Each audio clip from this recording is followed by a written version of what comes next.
Right, so let's look. I'm just going to make myself a bit bigger. Some base structures for hypertrophy programming.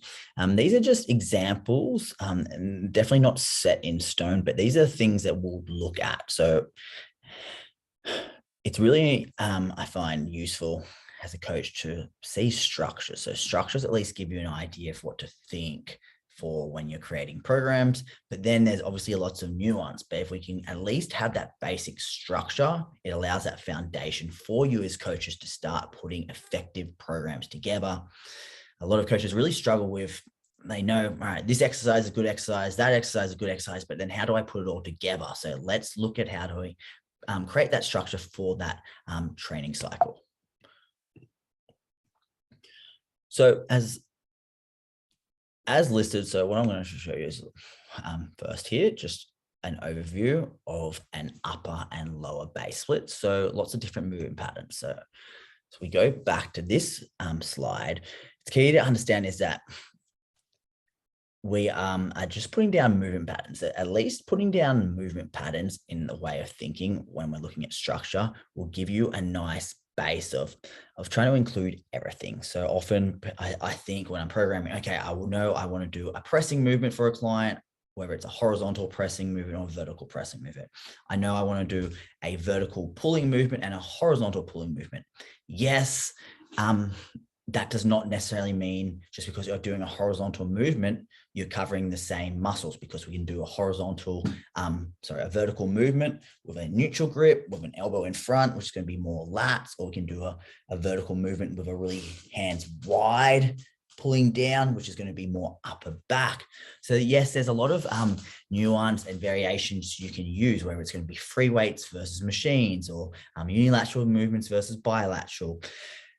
Isolation versus compound, yes, but having that structure of at least training movement patterns. So we're training those specific movement patterns and we're ticking all the boxes for all the movement patterns. At least we know from a standpoint of training a client, we're hitting all our basics, okay? If a client just trained each key movement pattern, especially general population clients, they're going to get really good results initially. Yes, you can get more technical with things like hand position, elbow position, foot positions on exercises, but it all comes off having that foundation. So that's what's really important to understand, is looking at these structures. These structures, I want you to be, as a coach, be able to think, all right, am I including everything? Am I missing anything? Am I training all the basics to get a client results? That is the key. So when it comes to having the structure, when you put your programs together, you can then customize it to your client's needs. So one client, for example, you might be, they need more quads. Another client might need more glutes. So that doesn't mean you need to get rid of the movement pattern. You can just make alterations. For example, with a lunge, if I have a client, I want to train that lunge pattern, they want more quads, I might have them just do a forward stepping lunge. If they want more glutes, that client will then still do that lunge pattern, but they can do a reverse lunge. So things like that is where you can customize it, but I'm still looking at training all those key movement patterns. Then I look at what the client's requirements are, and that's how I'm able to customize these structures to the client. And just for this last point, for simplicity, I just want to cover things in straight sets for you before getting too complicated with looking at supersets. So here's a nice overview of an upper lower hypertrophy split for a female client. This is something Glenn has done recently. So as you can see, we've got our lower A and then we have our lower B day later in the week. So the lower A, it says squat, and the lower B, it says posterior. So what this means is that we're starting the day on the squat day, obviously with a squat. On the B day, we're starting with a posterior dominant movement, which will be a hip hinge. So that means the structure of the program, the A series, is built around the squat on lower A, and then additional exercises are obviously we're not repeating the squat, we're training our other movement patterns after the squat. Same with the hinge day. On the posterior day, we're starting with the hinge, then we get into our squat lunge or bridge, etc. So on the lower squat day, as you can see, we're recovering basic movement patterns. So there's a lot of variation you can use, but we've got our squat. So you could be doing a low bar, high bar, front squat, etc. Then we've got a B series, the hip, hinge, bridge, knee flexion. So we have options, but what we're trying to train is going to be obviously a posterior movement there, whether it's hamstrings through knee flexion or hip extension or glutes through a bridging movement. Then C, we've got the split squat lunge. So again, obviously we're training that more unilateral movement. But again, are we doing a front split squat? Are we doing a reverse lunge? There's many options. But again, this is when I put things together, I'm thinking, all right, what do I want to train the movement patterns? But then after I get the movements patterns down, then I create the variation specific to that client's goal. D, then we've got a knee flexion bridge. So obviously if they did a bridge movement in the B series, they'd be doing a knee flexion movement in the D series. And then quad accessory and F, posterior accessory. So this is quite a lot of exercise. Obviously this is a hypertrophy client. It's going to be a more intermediate client, but this is the structure we'll look at. Then as you can see with the upper days and the A and B, we start one day with a vertical movement. So say a shoulder press, barbell overhead press, and then the upper B, we're still doing a pushing movement, but we've moved to an incline press. So it doesn't have to be necessarily means a 45 degree. It could be a 15 degree incline, 30 degree incline. We have options, but we're just trying to be specific with that movement pattern. As you can see on the push day, we have a push vertical, and then we follow that with a pull vertical movement. Whereas on the upper B day, we have an incline press and then another horizontal press focused movement. On the upper days, we have our then accessory movement. So with the accessory movements, what does this mean? So it depends what they need. So it could be a client who needs to for example, they want to get stronger on their pull-ups, but they're really weak in their arms. So we might give them some more direct elbow flexor work to aid strength potential of getting stronger on their pull-ups. Or they might need some more shoulders. They want to eventually be a competitor and they need more shoulders. So that accessory work can be pushed towards that need. So accessory work is very much going to be, what does the client need? But we get those bases of the A, B, C, D series, what they need, and then the accessory falls into a bit more nuance. What's the client's goals, what's their needs, and it's a bit more fluid. But we still want to hit those basic movement patterns in the initial series. Now, with the male client, as you can see, we've still got the 4-day split, but things have changed a little bit. We have on the lower days, obviously most male clients are not going to want as most, because some still do, but most male clients are probably not going to want as much bridging and thrusting for glutes, would instead try to push more volume to more quads or hamstring specific movements. So again, we've still got our squat day and a posterior day where we start with a squat or a hinge, and then our additional series again are quite similar, but where we'd push our focus would be probably away from the glutes and more towards quads and hamstrings. Then again, upper A vertical day. So again, starting with a more overhead press, and upper B a horizontal day. So a more horizontal press. So that could be, say, on day A, 65-degree incline dumbbell press, and then day B, a flat dumbbell press. So we're still doing a pressing movement, but we're manipulating what we start with from the angles on the day. So as you can see on upper A, the vertical day, what we've got is we start with vertical and then we do a horizontal in the C series.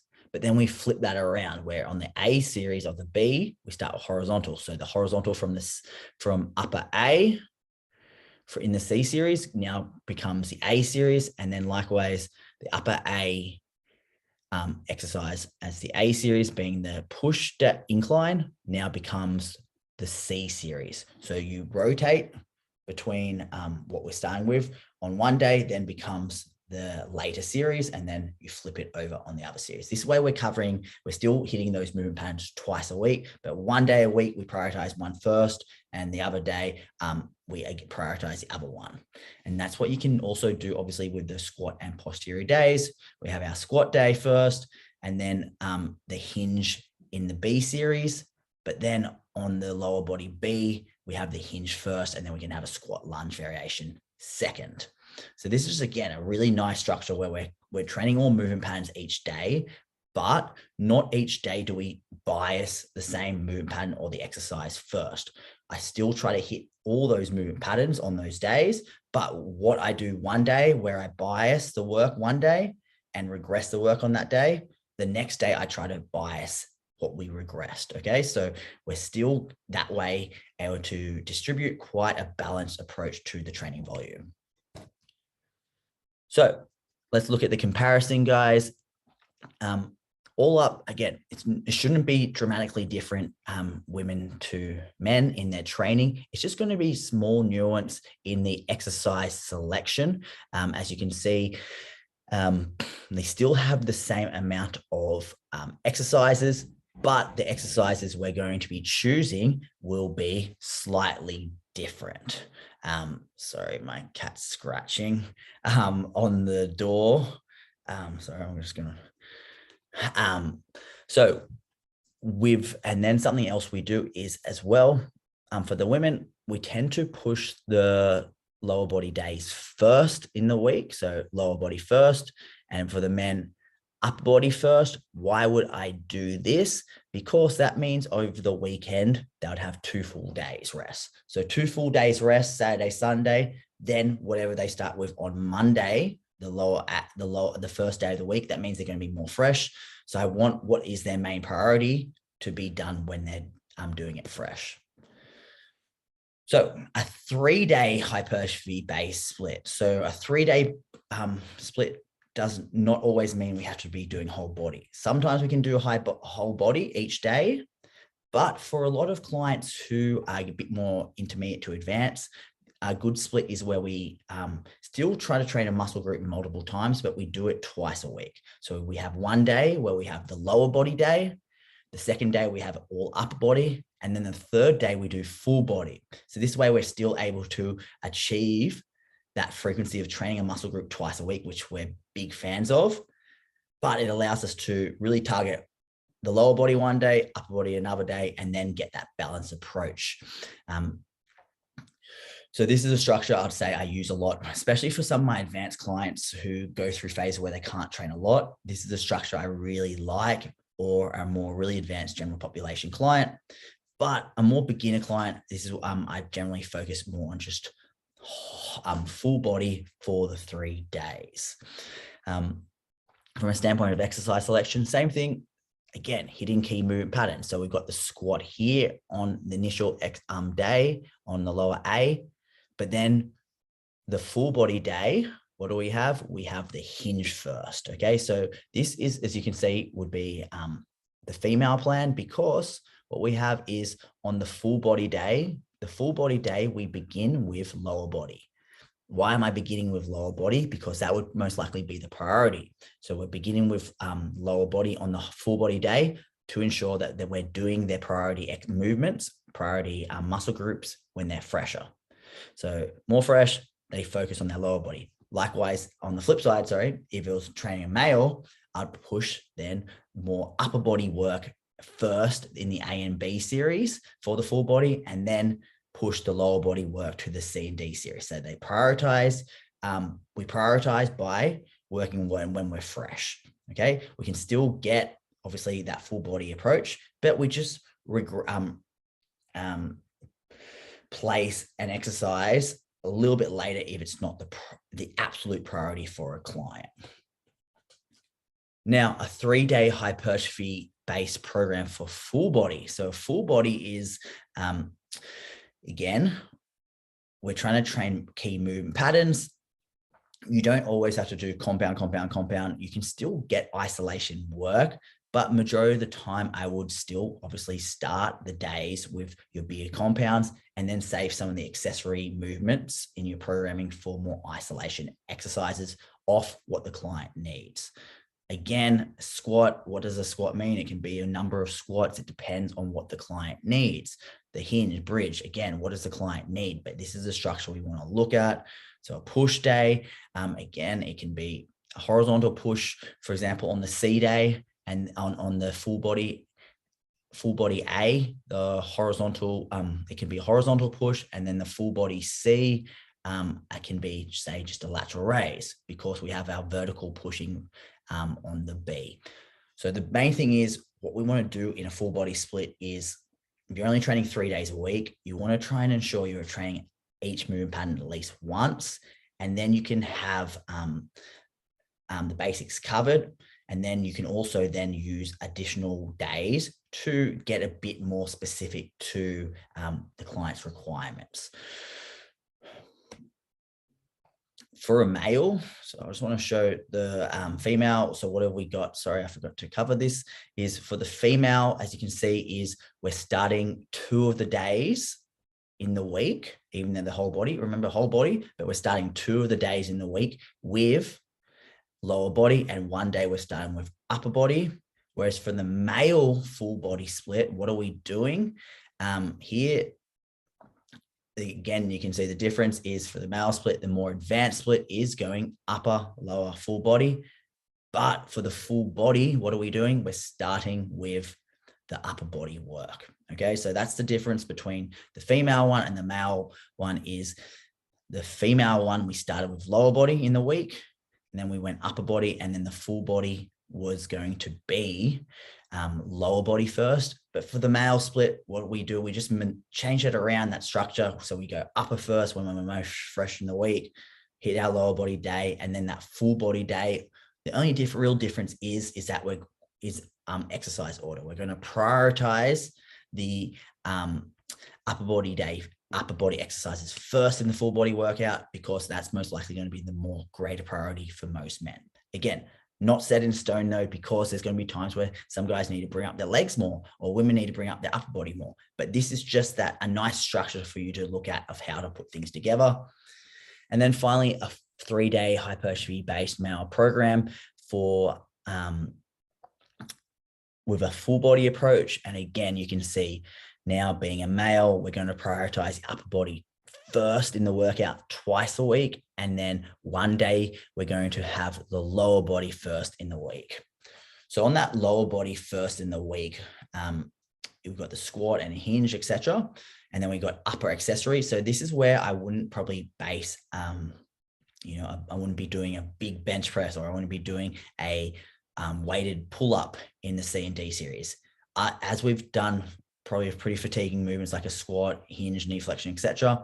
As we're going into the C and D series being upper body, we're going to be in a bit more fatigue state. So this is where I'd use a bit more accessory work. So I might be doing a bit more arms here, or a bit more, say, medial delts, posterior delt work here.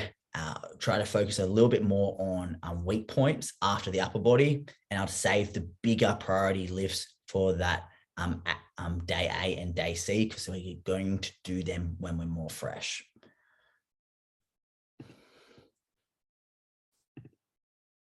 And the slide has started to mess up slightly, but that is, guys, just a nice overview of our structures.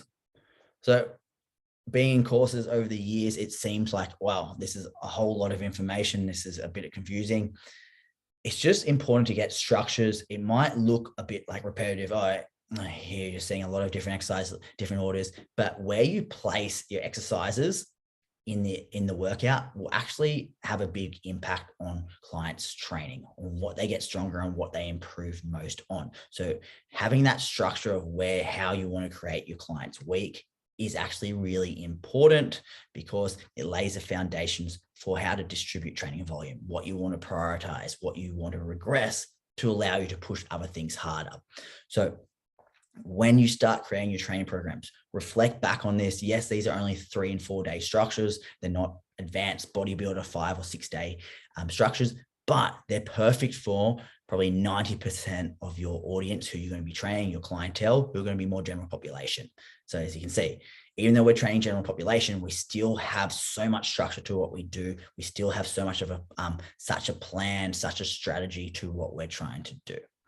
So guys, read over this again and look at these structures when you start to put your programs together.